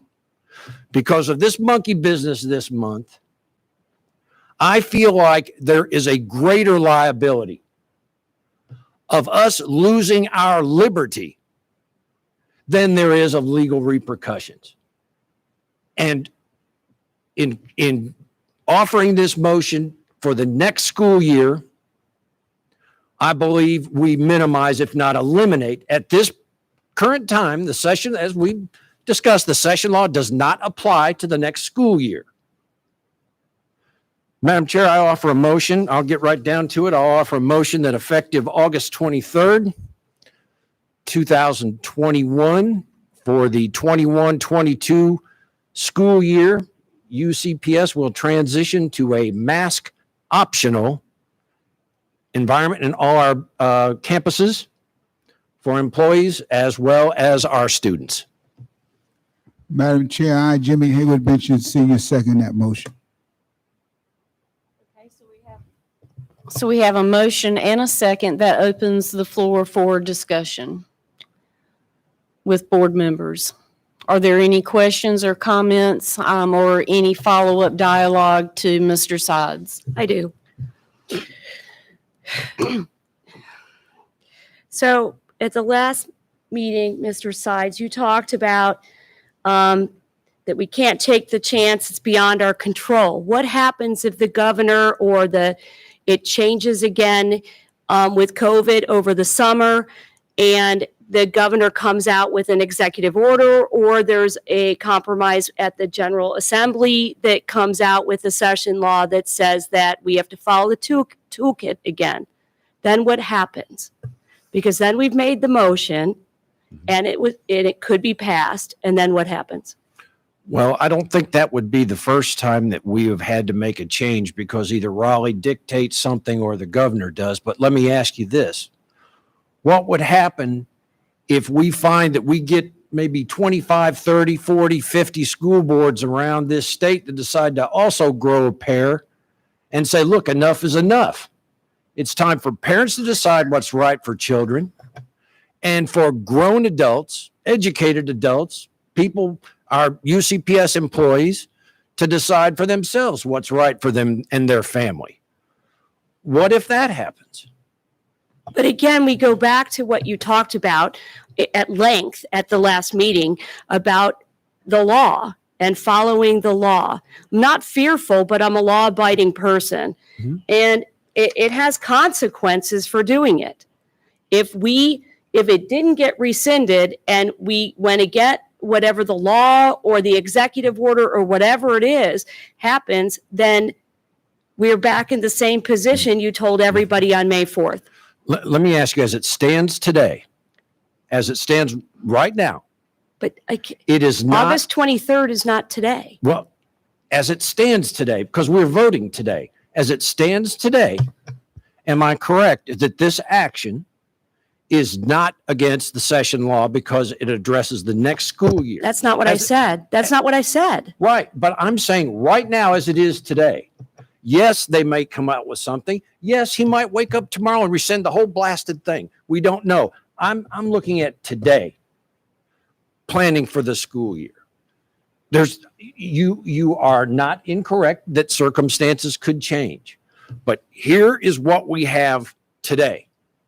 And so we're either going to wait or force the issue. And I respect all opinions. I really do. I understand. Nobody's wrong if you don't agree with this. You have real concerns. I understand it and I respect that. But I'm saying as it stands today, we have an opportunity to force the issue. And I think it's time that somebody stands up and we start to say, look, this is getting way out of hand. So what I think I am hearing Mr. Side say, and please correct me if I'm wrong, your motion for next school year 2021 and 22 is that Union County Public Schools will be masks optional, assuming that the current North Carolina session law for 2020-21 expires. August 23rd. Yeah. Right. He said August 23rd, 2021. Yes. So your motion is assuming that the existing session law for this school year, 2020-21, will expire. As it stands today, which of course, like we all know, governmental bodies, things are subject to change. But as it stands today, we would not be out of compliance or against the session law because it does not address the next school year. I'm addressing today's world. Okay? So I think the question on the floor is if your motion passes, what will your position be if they extend the current session law? Well, I would have a real hard time, as I think just about everybody else would, in exposing this board and the taxpayers of Union County to an undue legal exposure. But again, I say that exposure does not exist today as we are sitting here. Madam Chair, I took a lot of notes, and as I said before, whenever benching takes a lot of notes, it's dangerous, mostly for myself.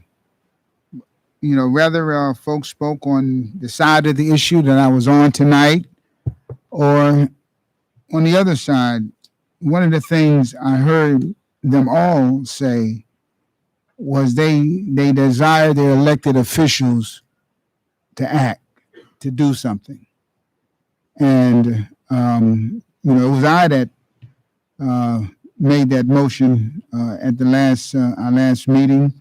And, you know, to see Gary come around as he's come around is pretty powerful statement on, you know, just looking at the issues, looking at the data, looking at the information.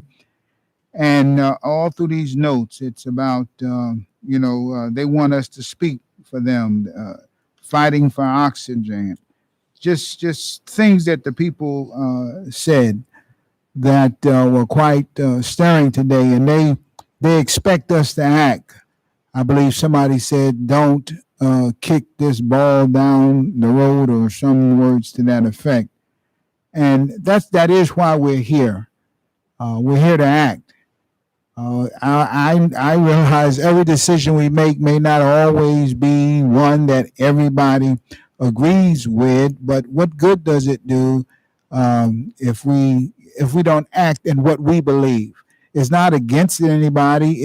This is what one believes, and one should not hold back what they believe under the sake of get along or making it easy. You know, we make motions because we believe them. We vote against motions because we don't believe that the motion is valid.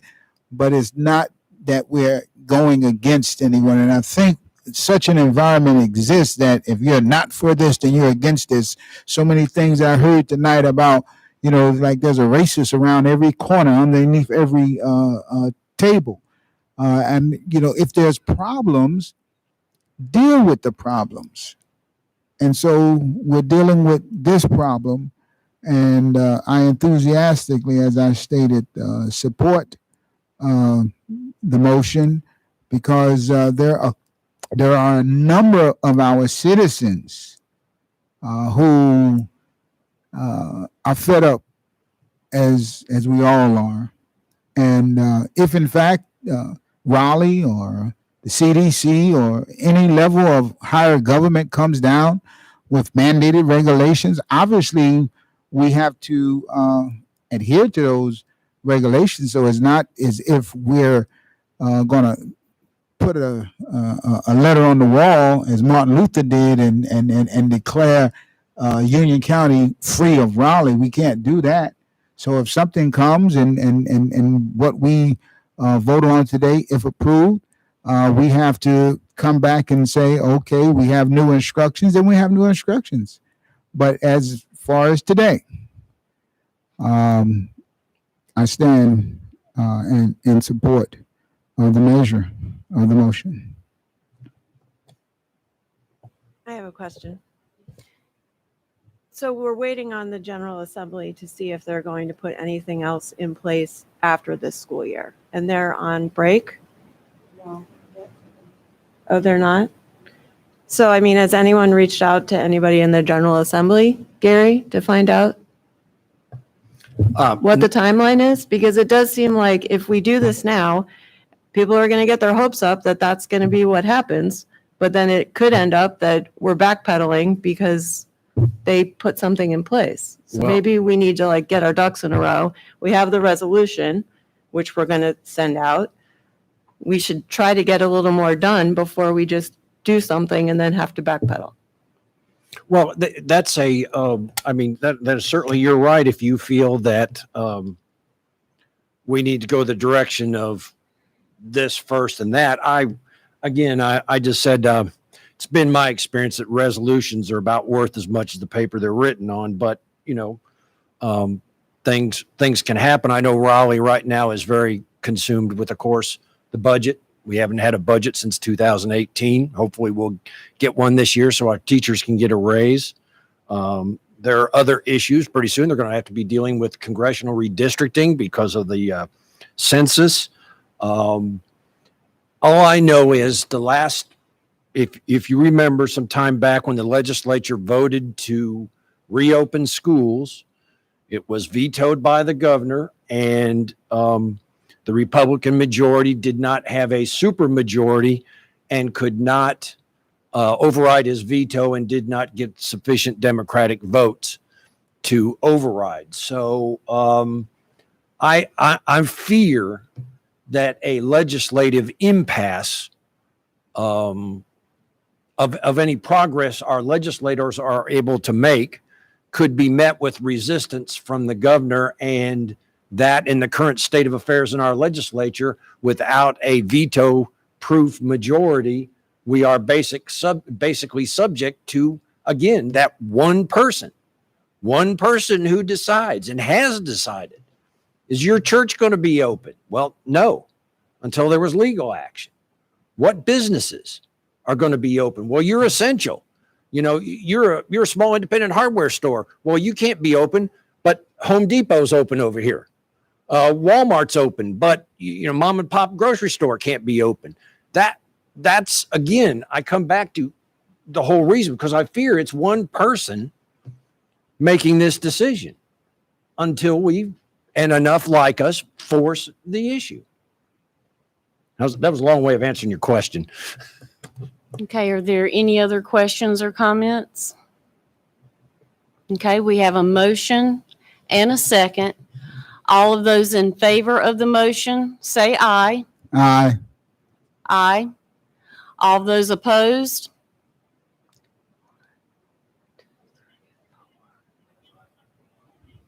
Opposed. Oh, I never saw you vote. Okay, so it's 4-4. Okay, so, okay, yeah,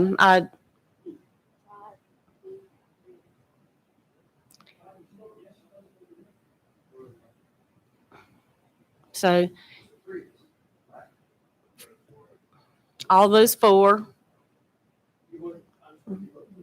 So 4-4, so the motion fails, correct, Ms. Morris? Motion fails. Okay. So we will move forward with the resolution. And that brings us to the superintendent's report. Thank you, Madam Chair. Good evening, board, and good evening, Team UCPS. I am proud to say this evening that the 2020-21 school year ended last Friday. We made it. And as I said on my end of year video, I am so proud of our entire team and all that we have collectively accomplished this year. Yes, we've had some challenges. We worked through them. We overcame a lot of obstacles. But to our teachers, our administrators, our parents, our board, our students, our community, thank you for your cooperation, your patience, and most of all, your support.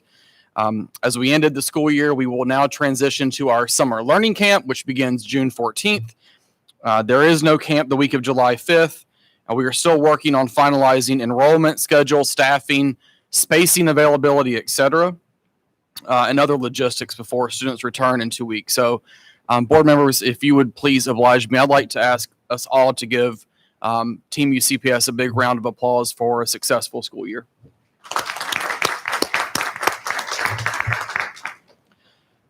It is graduation week this week throughout Union County Public Schools, and I want to personally congratulate all of our graduates and their families. The class of 2021 has endured a lot in the last 2 years. We are very proud of you. We wish you the best of luck with your post-high school plans. We are excited once again to host our ceremonies in our stadiums this year with live streaming. Hopefully the weather will hold out for all of this to get accomplished.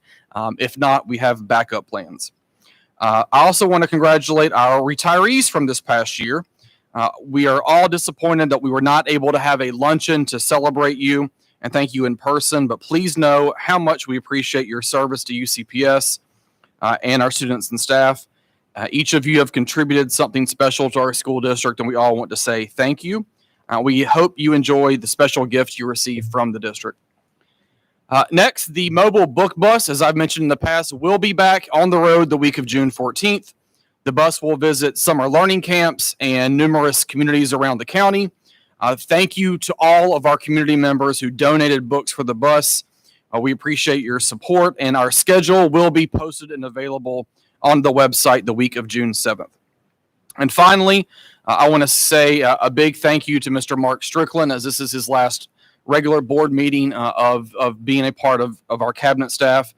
Mark has accepted a position with Wake County Public Schools. And so, Mark, on behalf of our entire team, thank you for your leadership.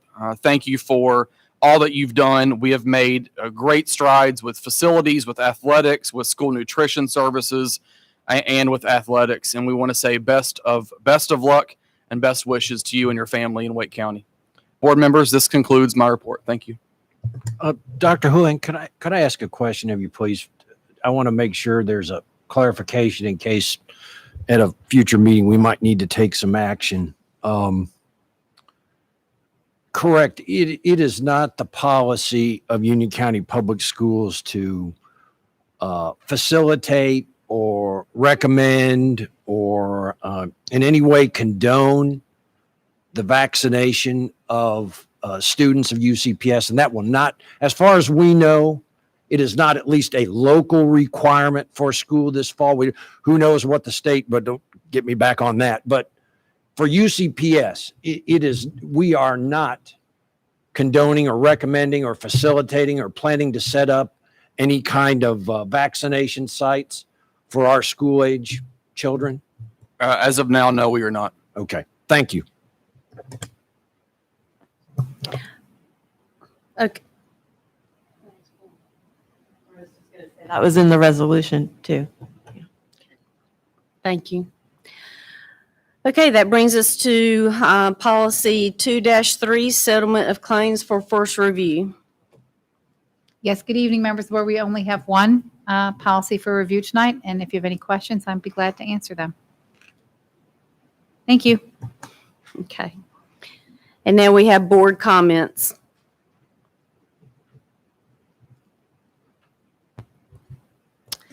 Okay, well, Mr. Reverend Benson, did you want to speak? Or Yeah, no? I just want to I apologize, I didn't see you. No.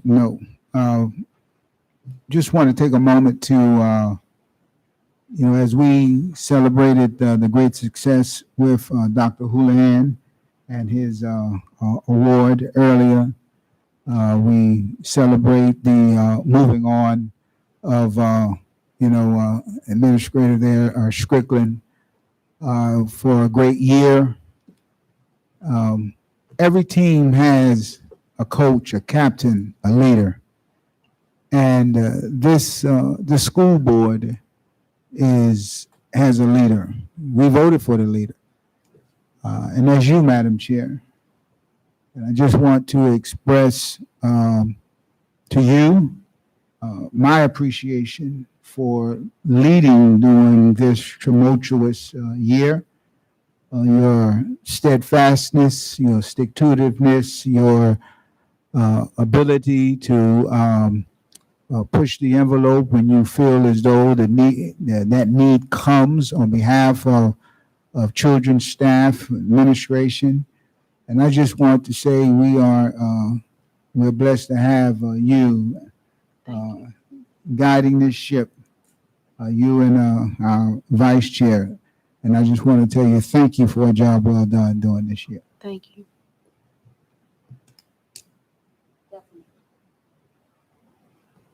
I just wanted to wish Mark Strickland well wishes to Wake County. I know the athletics aren't as good as here, but you'll do all right.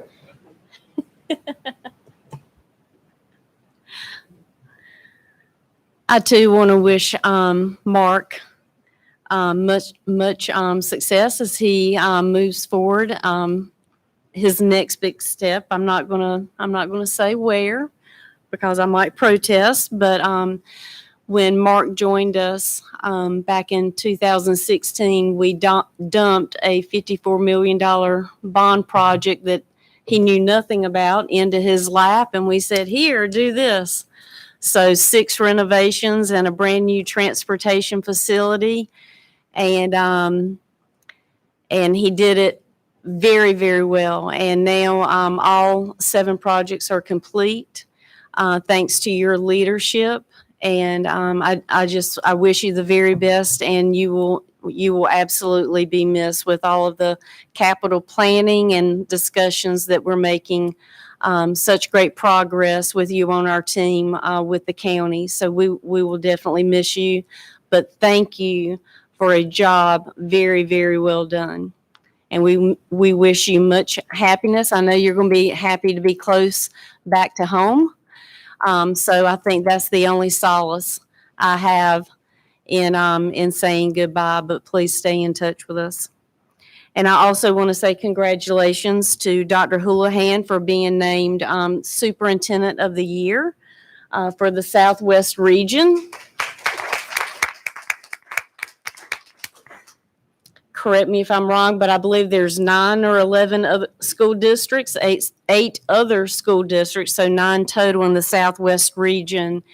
And to finally have our superintendent recognized for the great leadership that he is making here in Union County Public Schools is very exciting.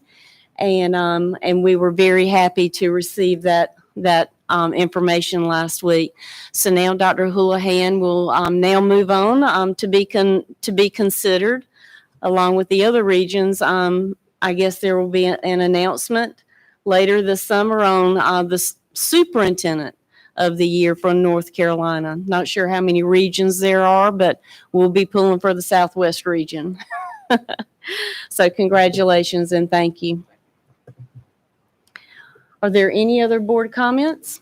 Mr. Sides. Am I the only one who's glad this awful year is over with? Good Lord Almighty. I just want to thank everyone for their hard work. Nobody could have imagined that this year was going to be like this. I appreciate everyone's hard work, and I hope you have an enjoyable and safe summer.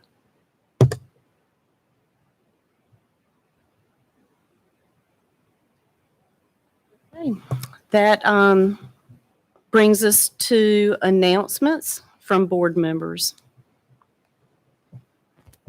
Madam Chair, policy will meet June 23rd at 9 o'clock. The Strategic Planning, Information Technology, and Transportation Committee is scheduled to meet Wednesday, June 23rd, here at 7:30 here at the PDC.